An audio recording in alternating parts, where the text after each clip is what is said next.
Good morning friends, welcome back with T Kumar. अगर आप नए हैं तो इस चैनल को सब्सक्राइब करें।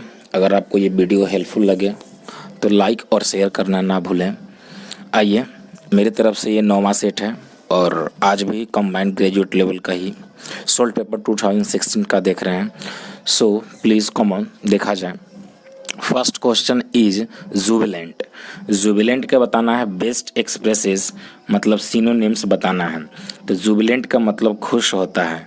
सोम्बर निराश, डिजेक्टेड उदास, रिजॉइसिंग खुशी, जोकुलर मजाकिया। तो जुबिलेंट का मतलब खुशी और सिनोनिम्स बताना है बेस्ट एक्सप्रेसेस। तो जुबिलेंट का हो जाएगा रिजॉइसिंग, यानी एक का question answer D. Second number question is courage. Courage को बताना है अपोजिट इन मीनिंग, यानी एंटोनिम्स। कॉरेज का मतलब साहस। तो ब्रेवरी, वीकनेस, कवार्डिस, फियर। तो कॉरेज माने साहस, तो ब्रेवरी तो साइनो हो गया, वीकनेस, फियर, कवार्डिस। तो कॉरेज का कवार्डिस हो जाएगा कायरता। कॉरेज माने साहस, तो साहस के कायरता हो जाएगा, यानी कि दूसरा का क्वेश्चन का आंसर आपका सी। तीसरा नंबर क्वेश्चन पे आइए। ये करेक्ट स्पेल्ड कह रहा है, मतलब कि कौन सा स्पेलिंग सही लिखा गया है। कॉमेंसुरेट, COMMENSURAT, ए ऑप्शन आपका सही है, कॉमेंसुरेट। स्पेलिंग मिस्टेक, इसमें करेक्ट स्पेल्ड याद रखना है। तो कॉमेंसुरेट का स्पेलिंग COMMENSURAT होता है। तीसरा का है। चौथा नंबर क्वेश्चन देखिए, 4 से 6 आपके स्क्रीन के सामने आएगा और ये 4 से 6 आपके स्क्रीन के सामने रहा, ये आपका एरर है। तो प्लीज़ कॉमन देखा जाए 4 से 6 में क्या कह रहा है। कह रहा है he was not able to concentrate because of the continual music. Continual music नहीं होता है दोस्त, कंटिन्यूअसली या कंटिन्यूअस म्यूजिक होना चाहिए।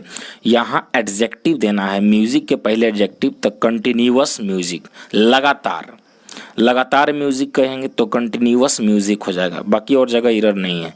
तो 4 का answer B. The next question is 5। Still waters run deep. कह रहा है कि गहरा पानी, शांत पानी जो है वो शांत पानी जो देखने में लगता है वो अंदर बहुत गहरा होता है।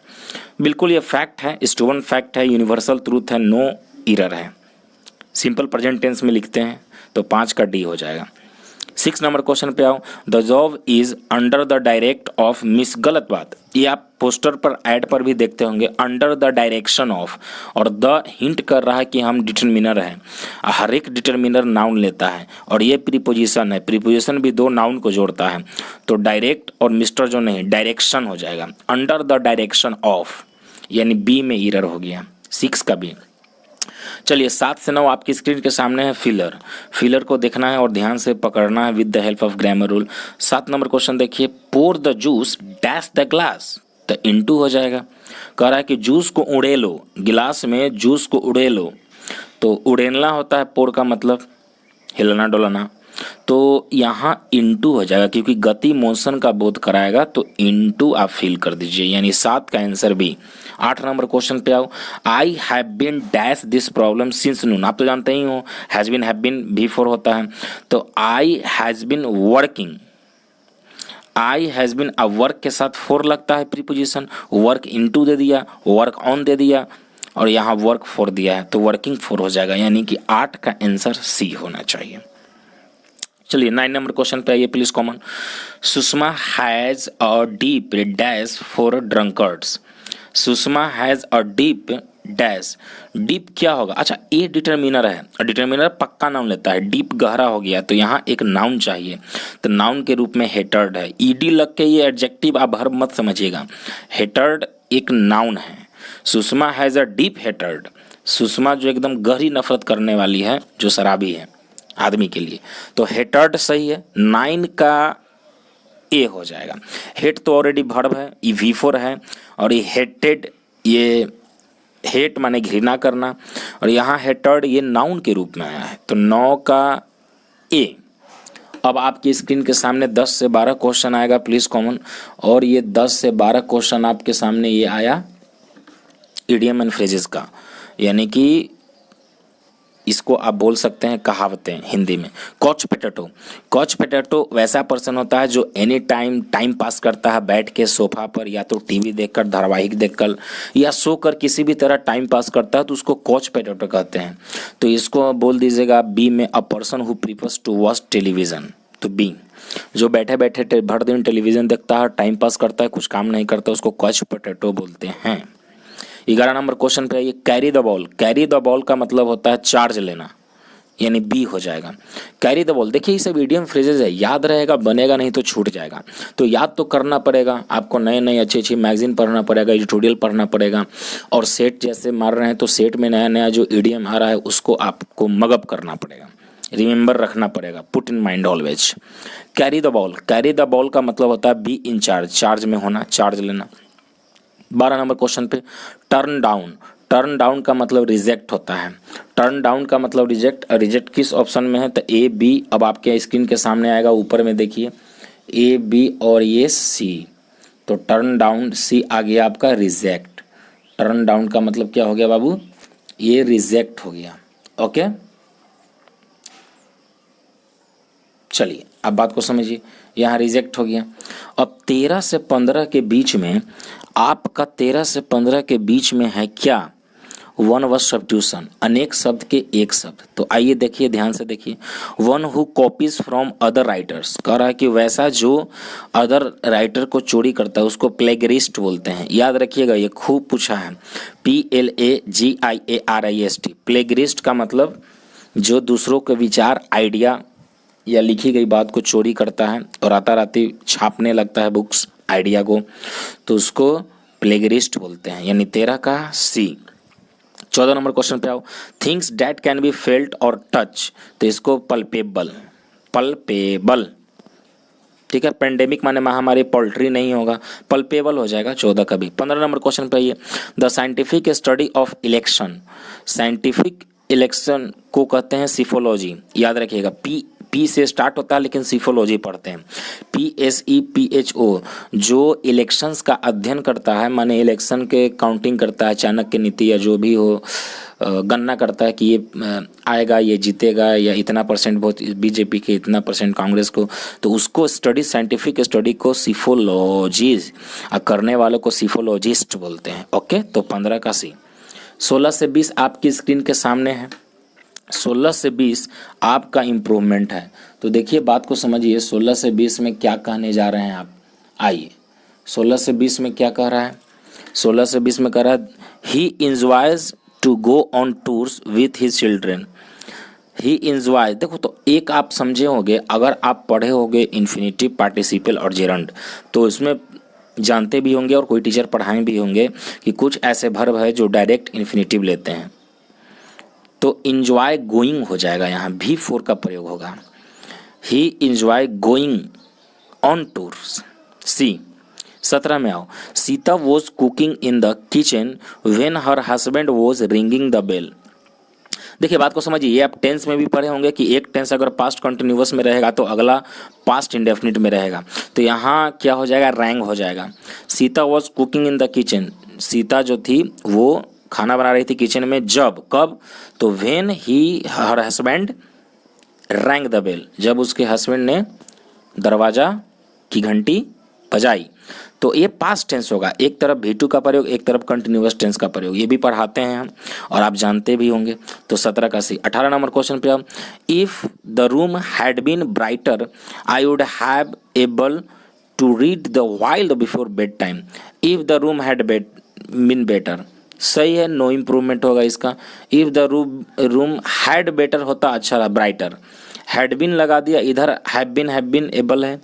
देखिए इसका आंसर या तो सी होगा, सी इसका आंसर सी हो जाएगा, या डी, आप नो इम्प्रूवमेंट भी कर सकते हैं आप, लेकिन बेस्ट रहेगा सी। 19 में आओ, never such incidents have taken place on our company, क्या हो जाएगा, तो बात को समझिए। अच्छा, सच इंसिडेंट्स हैव, तो देखिए एक बात को समझिए, हम लोग एडजेक्टिव जब एडवर्ब पढ़ेंगे तो एडवर्ब ऑफ फ्रीक्वेंसी में आप जानते भी होंगे कि एडवर्ब ऑफ फ्रीक्वेंसी का प्लेसेस क्या होता है। अगर सब्जेक्ट और मेन वर्ब रहता है तो बीच में, अगर ऑक्सिलरी वर्ब मेन वर्ब रहता है तो ऑक्सिलरी वर्ब और मेन वर्ब के बीच में एडवर्ब को प्लेस करते हैं। तो उसी प्रकार से क्या होना चाहिए, इसको इम्प्रूव करके और क्या कर दोगे तो सच क्या हो जाएगा, have such incidents taken place, कि such incidents will have, no तो यही हो जाएगा, हैव का हैव ही रहेगा, ए हो जाएगा, हैव सच इंसिडेंट्स, तो हैव के बाद मेन टेकन हो जाएगा, हेल्पिंग वर्ब मेन वर्ब, इसके बाद सच आप रख सकते हैं, ए हो जाएगा। 20 में आइए, my mother teach me to be a good human being, तो टॉट मी हो जाएगा, टीच, अच्छा माई मदर के साथ टीच कैसे होगा, या तो ऑप्शन में टीचेज रहता, V5 का प्रयोग रहता तो करते क्योंकि सब्जेक्ट सिंगुलर है, अगर नहीं है तो पास्ट टेंस V2 को चूज करो, एक ही ऑप्शन है बाबू टॉट, टॉक्ट ई नहीं होता है, टाउट पढ़ाना का टीच, टॉट TAUGST, ये थाउट हो गया सोचना, ये टाउट हो गया पढ़ाना। ओके आइए नेक्स्ट बाबू 20 से 25, तो you know very well that 20 से 25 में क्या होता है, 20 से 25 में आपका क्या होता है, 20 से 25 में आपका होता है पैसेज या क्लोज टेस्ट। तो यहाँ पैसेज है, पैसेज को समझना है और बात को रीड करना है आपको, तो समझिए बात को क्या कर रहा है। A guest speaker was addressing the faculty and the students in the college auditorium, कह रहा है कि एक अतिथि वक्ता जो थे वो संबोधित कर रहे थे कॉलेज के सभागार को जहाँ पर स्टूडेंट भी थे। I had joined the faculty the year before, मैंने एक साल उस कॉलेज के फैकल्टी के रूप में ज्वाइन किया था, and was already drawing attention, और मैं पहले भी ध्यान के आकर्षण का केंद्र रहा क्योंकि मैं नया नया था। आई वॉज 27, मैं 27 साल का था, full of assumptions about my self, मेरे बारे में खुद की एक कल्पना थी, अपने आप से जोश से भरा पड़ा था। Quick with a comment on everything, हर एक चीज़ को तुरंत कमेंट कर देना, and expected people to pay attention to all at that I had said, यानी कि जो कुछ मैंने कहा वो मैं देखता था कि लोग मेरी बातों को ध्यान से सुन रहे हैं या नहीं सुन रहे हैं। I listen to the talk for the first 5 minutes, मैंने पहले 5 मिनट पहले सुना। बाय द 7th, उसके बाद 7वें मिनट में, I was looking around the check if others were listening, कि देखा अगल बगल कि भाई मेरे बातों को अगल बगल सब सुन रहे हैं कि नहीं सुन रहे हैं। बाय 10th और 10 मिनट में, I had glanced at my watch 3 times, मैंने अपनी घड़ी को 3 बार देखा। And yawned once after 20 minutes I was thoroughly bored, oh my god, कह रहा है कि 20 मिनट के बाद तो मैं एकदम बोरिंग फील करने लगा। And telling myself that it was difficult to sit through such an insipid talk, oh my God, और उसके बाद लगा कि एकदम बिल्कुल उदासीन बैठे हुए हैं, कोई फ़र्क ही नहीं पड़ रहा है, एकदम बेस्वाद बातें हो रही है, टॉकिंग हो रही है, मज़ेदार हो नहीं रही है, मसालेदार। I wanted to share some of my expert comments with my neighbour, कह रहा है कि मैं शेयर करना चाहता था क्या अपना कमेंट को, और वो भी पड़ोसी के साथ जो अगल बगल में बैठा होगा। But he was completely sold out the speaker and looked like it was a greatest day of his life, oh my God, और लेकिन वो तो देख ही रहा था, उसको लग रहा था कि वो बहुत उस दिन लकी है उसके लिए। आई वॉज डिस्गस्टेड, मैं एकदम बहुत ये हो गया, बेचैन हो गया, बहुत खराब लगा, डिस्गस्टेड बेढंगा लगा। I tired to catch a word और फ्रेज फ्रॉम द टॉक, अच्छा वो फ्रेज को समझना चाहा, टॉकिंग को समझना चाहा, only to convince myself that this should be his last talk ever, oh my God, उसके लिए वो अंतिम बात था। The 1 hour talk took as to end, 1 घंटा बाद खत्म हो गया। The before the thanks were said, I jump to my feet with a sign of relief, my neighbour smiled at me and said the talk was wonderful, was it, कह रहा है कि बातें जो हो रही थी, डिस्कस हो रही थी, वो काफ़ी मज़ेदार था, है ना, आश्चर्यजनक था, वंडरफुल था, है ना, ऐसे करके टैग लगाया है। I retorted, I almost killed me with kindness, शर्मा गया और ये किया। मतलब ये थीम है, ये कहानी का थीम है कि इस पर बेस्ट पैसेज है। एडिटोरियम में कोई गेस्ट आए हुए थे और वहाँ अपना एड्रेसिंग कर रहे थे मीटिंग, और उसमें वो बोरिंग फील कर रहा था, अगल बगल सब देख रहा था। तो इसी से संबंधित ये पैसेज है। अब इससे संबंधित आपका क्वेश्चन आएगा तो क्या नहीं बना सकते हो? बिल्कुल बना सकते हैं। तो आज इतना ही के लिए, थैंक्स फॉर वॉचिंग।